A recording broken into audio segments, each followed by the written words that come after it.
not a real one. Every day off you have ever had came with a condition attached. An alarm set for Monday. A list forming in the back of your head. A low hum of things undone. The Hadza of northern Tanzania do not have this. They have never had it. They live the way every human lived for 300,000 years, and researchers who spend time with them come back saying the same thing every time. These people look happier than we do.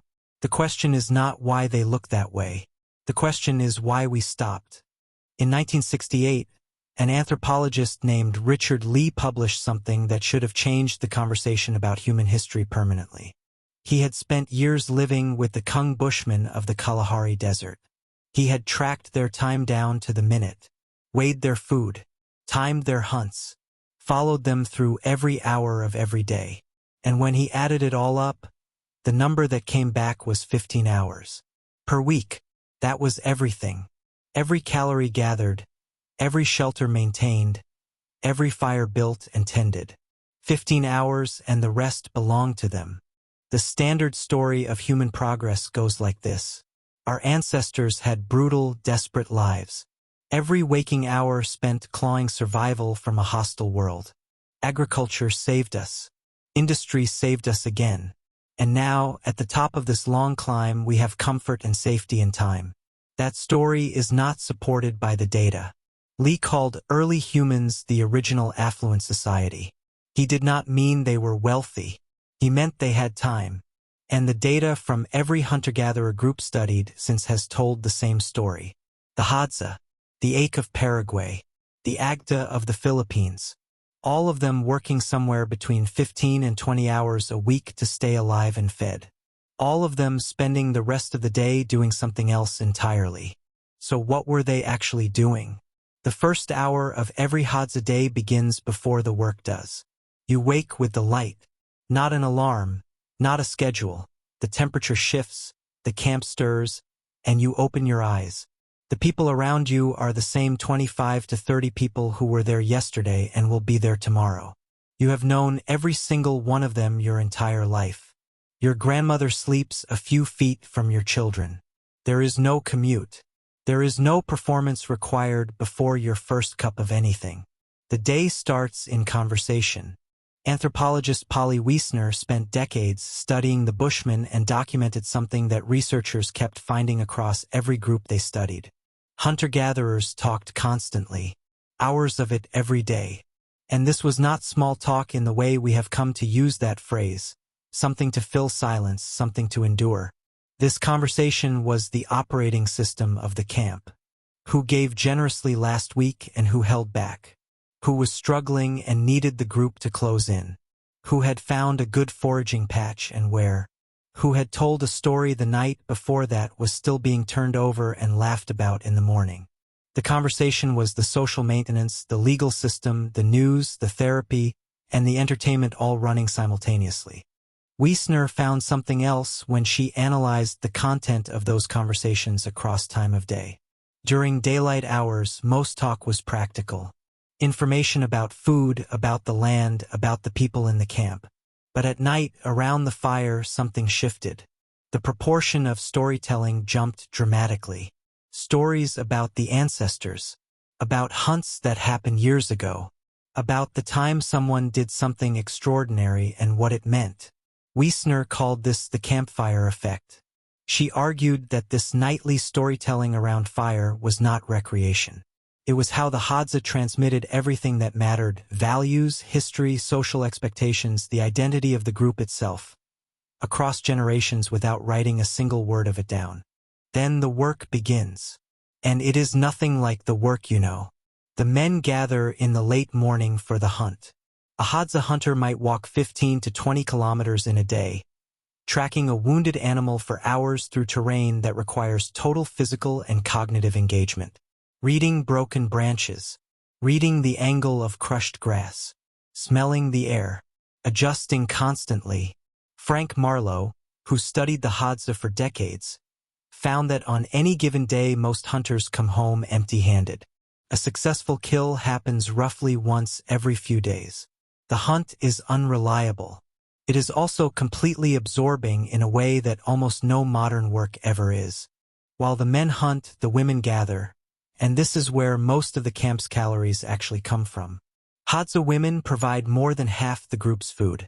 They go out in groups of 3 to 8, digging tubers, collecting berries, climbing for honey. They bring back something every single day. No luck required. No empty hands. And the walk back is where most of the camp's real decisions get made. Who needs help? What tomorrow looks like? Whether the camp should move. The women are feeding the group and running it at the same time. The most productive gatherers in any camp are almost never the young mothers. They are the grandmothers. Women in their 50s and 60s who bring back more food per day than women half their age.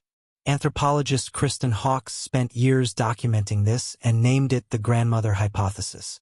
Her argument was that human women live decades past menopause, something almost no other primate does, because grandmothers feeding their grandchildren made the whole species more successful.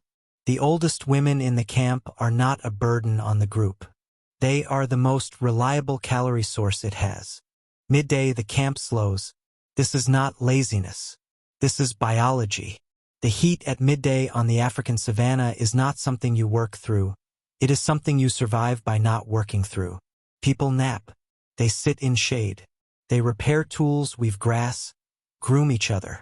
Physical contact that requires nothing from anyone. No agenda. No productivity attached to it. Just the presence of people you know. Then the afternoon opens again. Visiting. A group walks to a neighboring camp a few miles away. They bring news. They trade stories. They arrange connections between young people from different bands. These intercamp visits are not social calls in the modern sense.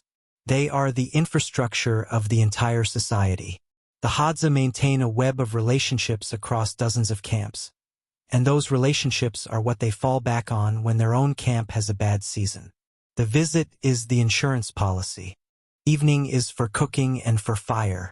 Roots go into the coals. Meat gets divided. The whole camp eats together. Every night. They have done this together for 300,000 years, and the ritual of it, the sameness of it, is not boring. It is an anchor, a daily reminder that the group is intact, that the day produced something, that everyone who sat down to eat is still here.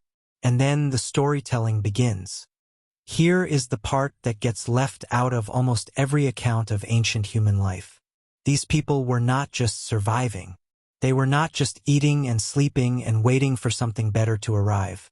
They were spending the majority of their waking hours in exactly the activities that modern psychology has now identified as the most reliable sources of human well-being.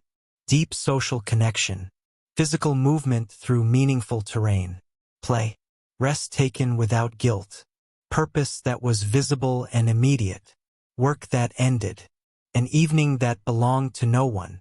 We did not evolve beyond this life. We traded it. And unlike most trades, we did not fully understand what we were giving up when we signed. We got vaccines and refrigeration and the ability to feed 8 billion people. Those are real gains, and nobody serious is suggesting we give them back. But we also got something we do not talk about enough. We got a structure in which most people spend most of their hours doing work that belongs to someone else, in buildings they did not choose, toward goals they did not set, and then come home with so little left that the idea of a genuine evening, a fire, a story, an unhurried conversation with someone who knows them, feels like a luxury they have to schedule weeks in advance. The Hadza do not know what a weekend is. They have never needed one. Every day already contains what a weekend is supposed to provide. The rest, the connection, the time that belongs to you. You inherited their body, the same nervous system, the same need for sun and movement and conversation and time spent doing genuinely nothing. The schedule you are living inside was not designed for that body. It was designed for an economy. And the economy was not designed with your nervous system in mind.